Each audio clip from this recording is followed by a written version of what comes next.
Video này sẽ chỉ cho bạn 4 mẹo để chọn một quả dứa tươi ngon và ngọt ngào.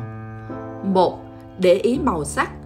Giống như với hầu hết các loại trái cây, màu sắc thường là dấu hiệu cho biết trái cây đó chín hay còn xanh. Khi chọn dứa, bạn để ý tới màu vàng của trái.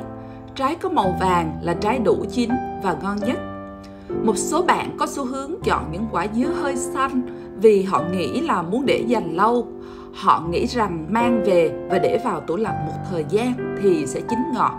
Tuy nhiên, dứa ít khi chín tiếp trong môi trường có nhiều nhiệt độ lạnh. 2. Xem phần lá của quả dứa. Bạn nên để ý cuống lá khi chọn mua dứa. Vậy nhìn cuống lá như thế nào? Cũng khá dễ thôi, bạn dùng tay để kiểm tra độ chắc của lá. Nếu lá rất tươi, cứng và xanh nhiều, đó là dấu hiệu cho thấy quả dứa chưa đủ chín. Mặt khác, nếu lá mềm và khá dễ dàng chỏi ra khi bạn kéo, điều đó có nghĩa là quả dứa này đã quá chín. 3. Kiểm tra phần thân dứa. Hãy dùng tay giữ thân quả dứa, còn tay kia thì bóp nhẹ một chút vào vỏ cứng của trái. Những quả dứa ngon nhất sẽ có sự đàn hồi dưới sự chạm tay của bạn.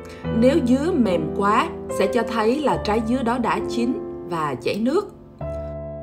Nếu bạn thích video này, hãy ủng hộ chúng tôi bằng cách like, share và đăng ký kênh.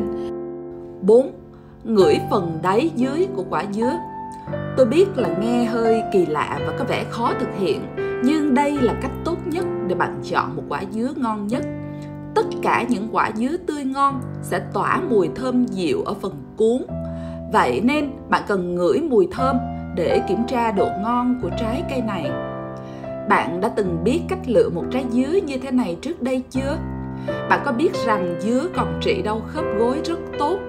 Nếu muốn biết cách làm sinh tố trị đau khớp gối, bạn có thể xem hướng dẫn trong video đau khớp gối. Uống nước này sẽ giúp bạn giảm đau đầu gối và cơ khớp trên kênh YouTube của chúng tôi. Nếu bạn còn mẹo lựa dứa nào hay nữa, hãy chia sẻ với chúng tôi qua phần comment bên dưới video. Chúc bạn sức khỏe, giàu có và hạnh phúc. Hẹn gặp lại bạn trong những video tiếp theo.